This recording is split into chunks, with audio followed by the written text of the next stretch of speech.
Hi viewers, இன்றைக்கி நம்ம பார்க்க போகிற டிஷ் வந்து பார்த்திங்கன்னா ராகி சேமியா உப்புமா தான். இதுக்கு தேவையான இன்க்ரீடியன்ஸ் எல்லாம் நான் வந்து படத்தில் காமிச்சிருக்கேன்.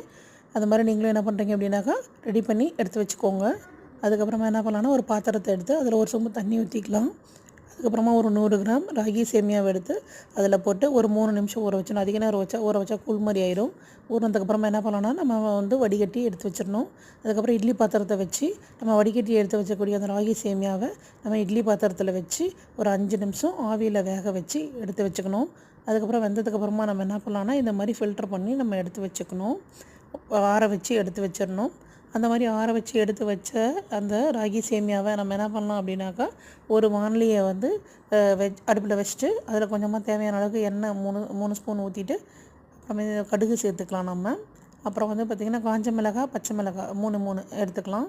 உளுந்து சேர்த்துக்கலாம். இது எல்லாத்தையும் சேர்த்து நல்லா வதக்கிக்கலாம். கருவேப்பிலை நல்லா சேர்த்துக்கலாம். அதையும் நல்லா வதக்கிக்கலாம். அதுக்கப்புறம் என்ன பண்ணலான்னாக்கா 3 சாப் பண்ண பெரிய வெங்காயம் இருக்கும். அந்த பெரிய வெங்காயத்தை இதில் ஆட் பண்ணி அதையும் நல்லா வதக்கிக்கலாம். இதெல்லாம் நல்லா வதங்கி வந்த உடனே நம்ம என்ன பண்ணணும், ஆவியில் வேக வச்சு ஆற வச்சு எடுத்து வச்சுருக்கக்கூடிய நம்மளுடைய ராகி சேமியா இருக்கும் இல்லைங்களா, அந்த ராகி சேமியாவை நம்ம இதில் வந்து ஆட் பண்ணிக்கலாம். ஆட் பண்ணிவிட்டு நல்லா கிளறி விட்டுட்டோம்னா நமக்கு வந்து பொலன்னு உதிரியாக நமக்கு ராகி சேமியா உப்புமா ரெடி ஆகிடும். ஃபைனல் டச்சாக நம்ம என்ன பண்ணலாம் அப்படின்னாக்கா கொத்தமல்லி தலையை வந்து சாப் பண்ணி நம்ம இதில் வந்து போட்டுட்டு நம்ம அடுப்பு ஆஃப் பண்ணிடலாம். இப்போ அடுப்பு